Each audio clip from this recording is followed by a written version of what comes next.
Ah, Greppo, so good of you. I was going to say I love you, but that would be totally In any case, Wow. Vander, welcome. Hello. Congratulations, another victory on the books for H2K, and I know it's Selfie in the ranks. Tell me, how has it been going now before the game? Of course, we analyzed last week that he had some deaths in lane that might have been unwanted. How did you kind of prepare him going into this next week? I mean, we just try to play with him like we play with Ryu, which sometimes doesn't work out because Ryu is a bit more self-sufficient. I don't know how to say it. Yeah, We don't need to help Ryu that much. He knows how to make advantages on his own, right? And now we play with Selfie. It's a bit different. We try to help him a bit more, and yeah, we just put him on comfort pick today, which is Corki. He's a really strong mid laner, and we were sure he can perform well on this champ. You say needing a bit more help. We actually have a couple of replays of the early game where Jankos, who we know is generally quite aggressive, but here he went overboard a little bit. The first Blood King. Walk us through this one. Is this also a result of trying to help out Selfie too much? I mean, just Corki said that Ari is really low and we can dive her, and it was a really good attempt to dive, but it was just unlucky a bit, I guess. Didn't work out. I didn't see it. I just knew that Graves is on my lane, so I was running away, you know, and then I see my jungler dying. Second attempt though from Jankos to invade also goes wrong. Yeah, a bit too fast. I mean, he just wanted to change the form and repel the charm, but he was a bit too slow. And still, even though he died, we got the bot tower from it because Lucian stayed and he could push and poke Azir, which was fine for us, I guess. I mean, this game is like win game or win lane, win game basically for you guys. Lucian coming in. In your opinion, is it a mistake by Splice to keep Lucian for you guys in the second rotation? I mean, I was sure they're gonna pick Lucian first rotation. We're surprised they picked Graves and something. I don't remember. Poppy, I think. Yeah, Poppy, yeah, which both are really strong, but yeah, I expected them to pick Poppy and Lucian, which Graves is still also like a really strong jungler, so it's not a big mistake, but I think in this matchup, probably picking up Lucian would be better for them. Well, in any case, after what happened in the early game, it came back in your favor. It might have been a little bit Splice gifting it back. We have another replay of that, and Jankos redeeming himself, as it were. Let's take a look at this. Also, Selfie with the package. Yep. Yeah. I mean, it's cool to see how Selfie is looking more confident now. Like, he's actually part of plays together with Jankos. He's jumping in and out. This obviously is because you had a week now to practice with him, I assume. Do you feel a big change in the way he's playing now compared to last week? I mean, yeah, he's definitely more comfortable and he knows what to expect from us and how he should play, right? Because his previous teams were much different, where he were playing more aggressive and we are doing a bit more on side lanes. So he has to just play a bit more careful, right? He doesn't get as much help as some other mid laners in the LCS. And from those replays we can see how much mid pressure can give to your team. We can just invade whenever we want their blue jungle, and when the Jankos dies, we still can get something on the map. And I think I want to talk a little bit about your playstyle as a team. You tend to be very fast at moving around the map. When it comes to Selfie last week, we saw there was a little bit of miscommunication, perhaps. He died right before you guys took the Baron. Oh. Is that something you guys are still working on, when it's like we need Selfie to be on exactly the same page with these map movements? Is that something Prolly's working on? I guess he wanted to make some highlight play on 1v3, but I mean, we wanted to do Nash, and he just wanted to poke them before Nash, which is fine when you play Corki, right? You QR, you just Valkyrie away, and you're fine, and they're poked. But he got Bard stunned or whatever, I guess. So we are working, obviously, to... Actually, we had a problem when we screamed yesterday that we have some speed calls and people don't listen, so it was like this. You talk a lot about being on H2K now, new team. A lot more talk from you about, you know, playing side lanes, overall macro talk. Is this a big change for you compared to the last 2 years we played on Rocket? Like, do you feel like it's a big change now going into H2K and in the way you play and look at the game? So, especially when we play with Ryu, I feel that I just have really good laners. And I have really strong top lane, really strong AD, and really strong mid lane. And when you have 3 winning lanes, it's just much easier to play, right? And in Rocket, it wasn't that bright, but we're obviously much better team than we are in Rocket, and you can see it by standings, right? In the end, maybe before we go over to the standings, we saw you at the end there with Jankos going up to Yamato and kind of hugging him and talking about something. What was that about? Oh, I mean, both me and Jankos were really close with Yamato when we were in Rocket. I think he's a really good coach, and he was my good friend, so it's... I mean, I really wanted to beat him, but it sucks. It sucks when he's sad, you know. Well, do you think he's going to get there with Splice? Do you see enough elements that are positive and with his guidance? I mean, they didn't put up much of the fight today, to be honest. Like they didn't try to contest many things. I felt the game was. I don't want to show bad manners or anything, but they didn't fight for the game, I think. So I think they play still a bit better than the first weeks, and obviously the season just started. So they are a new team.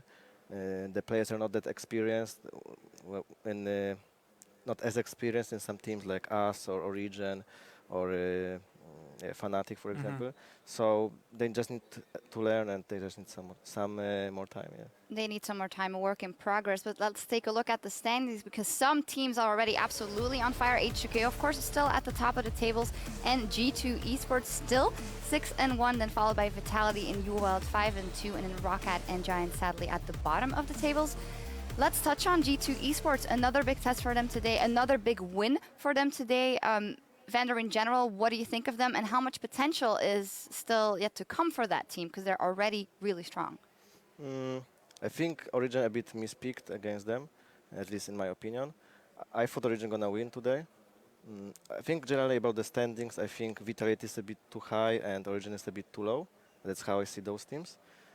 But other than that, I think Gamers 2 is really strong. Actually, I underestimated their bot lane a bit before, but I see they play really good. Like today, they played really good. Braum. Yeah, Braum on Hybrid, actually, a couple of weeks now, he's been able to do fantastic. What's your opinion on him generally as a support? Because he seems to be making a lot of waves recently. I mean, I think he's pretty good, especially on Braum and on Trash. It's his best champions, I think. And he's not that... he's not creating that much plays like just by his own or with his jungler. So I think they miss a bit jungle support synergy, but he's doing like more with his AD, I feel. Like they play Kalista, they go in together, they bait the TP, and they play more like on lane, I think. Yeah, I think they're looking like a very strong team overall. I kind of agree with a lot of what you're saying about G2. About Vitality, we were discussing earlier how it's a very almost similar playstyle as with H2K. They brought out something super different today, though, with that Lucian top lane, which people on Twitter were saying, well, a couple of people are playing it. It was interesting to watch. I like to see Cabochard bring these newer picks out where, you know, you're not quite expecting it and he can just dominate lane. I'd love to see this against a team that are slightly better than perhaps Elements are right now in the standings. I don't think they get away with it. Well, we play Elements tomorrow, so...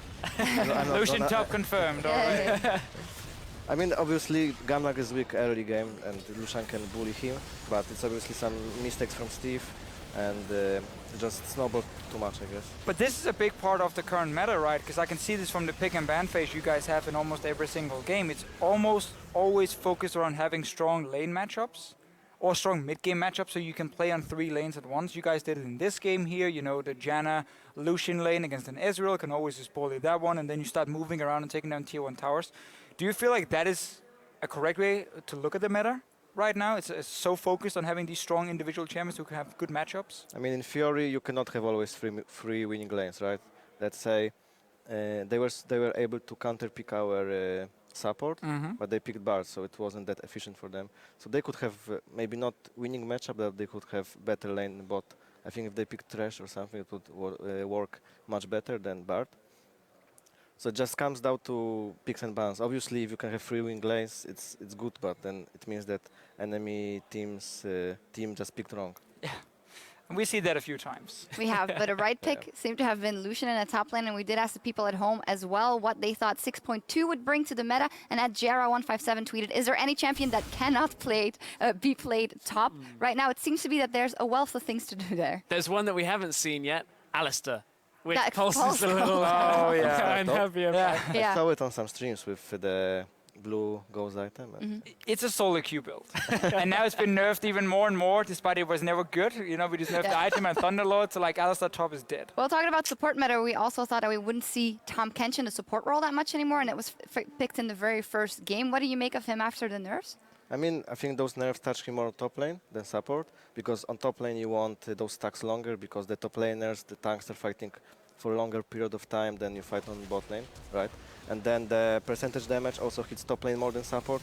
Obviously you want your support to do as much damage as he can, but it's not his main goal. So still, support Tam Kench can, like you can see, eat and eat your allies, enemies. It's hard to eat enemies, but yeah, save your allies, slow a bit, and that's your job. And it's still a flex pick, which is Yeah. why Vitality put it as support, because it was all mind games. Like Lucian was locked in, it was supposed to be Lucian and like a support last pick, and then everything gets changed around. Tom Kench goes bot, Lucian goes top, and like Elements got completely counterpicked in the laning phase of it to GP versus Lucian, and they didn't know what to do. What do you make of the Frost Queen's claim nerf? Of course, the cooldown that is up. I mean, I played with the Frost Queen this game, I think. But in most games, I just upgrade the Sidestone with the blue item. I think it depends really what you want to do. If you want, for example, to rush Locket really fast in your support, then you just build the Sidestone upgrade and you rush the AIGs into Locket, because the active is not really good on this blue item anymore. It's decent, but it's not that very good. You get some AP. So I didn't need to buy Locket this game. They had a lot of AD champions, Poppy, etc. So yeah, I just could upgrade it and go for Locket later. Well, another thing that was changed is Shen. We also have a tweet from @CallMeArnold said, "I'm curious to see how the LCS scene is going to adapt to Shen's rework, making him more aimed towards tank and damage." There were a lot of tweets that we got in about Shen, and we thought we were going to see him, especially in top lane, but in very different positions. But how come he hasn't been picked up yet? I mean, I tried him support a few games, but I think he's pretty bad support now. So I think top lane he should be good. Interesting. I mean, we saw him in Challenger Yeah, being played. we did. Doing okay. Yeah, it was okay. It was kind of a rough matchup, though, when you look at it. I'm trying to find it in my notes, but it was just one of those games where Shen wasn't the tipping point of the game. Interesting, though, at the beginning of the day, we were talking a lot about top lane, a lot about, some of the minor changes that happen mid lane.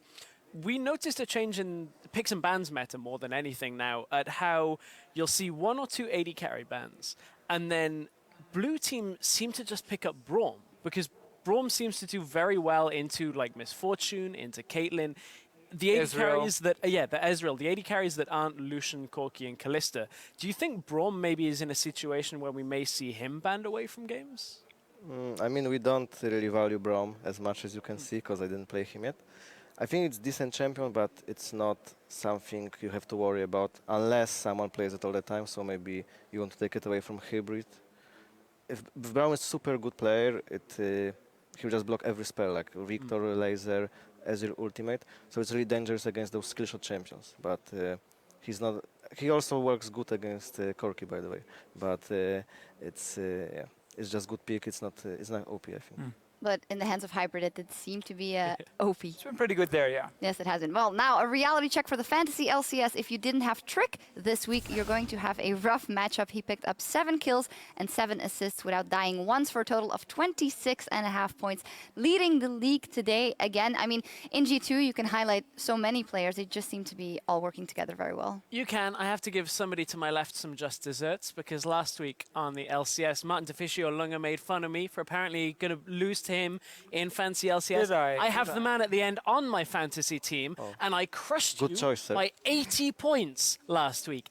80 points, Mr. Lunga. Maybe he forgot to sub someone last. Maybe. Yeah, I had There's- I had yeah. Ryu in, No, you didn't. That's why. Yeah, if He I'd had Ryu, started Frog, some other mid laner who made 80 points, I would have won. Yeah, I had Perks on my bench before this week also, so not doing well there. Any case, if you bench Trick, your team will have a chance to rebound tomorrow at 6 p.m. Central European Time, 9 a.m. Pacific, as G2 starts the day against Splice. Elements will face H2K, and then it's the Unicorns of Love versus Vitality for possession of second place. And then, yeah, Elements, H2K, looking forward to that one. Of course, you don't want to divulge any strategies, but you guys seem to be on a roll, so Finally, we don't play last game. Like since 3 Yeah. weeks, I think we are 5th game. But yeah. gotta end strong. I mean, I think Elements is a bit better than Splice right now, so it should be tough for us. I think Julius was a bit too passive today. I mean, I didn't want to say tough, but harder than today. Yeah, I think Julius was a bit too passive today. I think as Nidalee he could get much more kills overall. So I'm wondering if he will be scared tomorrow as well against Janko. Seems to be the overall problem for Elements. I think yeah, Way because too passive. in scrims when he played them, they were pretty good actually. And then I see them in LCS, it's like old Rocket, you know. New Rocket, yeah. We see this so often though. Like these players are so confident when they're just playing in scrims because it doesn't matter. You can just like FF and then take next game. If you cannot translate that to stage, I mean, as you said yourself, it's the old Rocket, right? Keeping praises from scrims, and then we never see it on stage. And that's kind of been Element's problem the last 3 weeks. Well, we'll see if they can do better tomorrow. And until then, we need to reset the Rift for myself and the entire team covering the European LCS. Thank you for joining us to kick off week 4, and we'll see you tomorrow, same time, same place.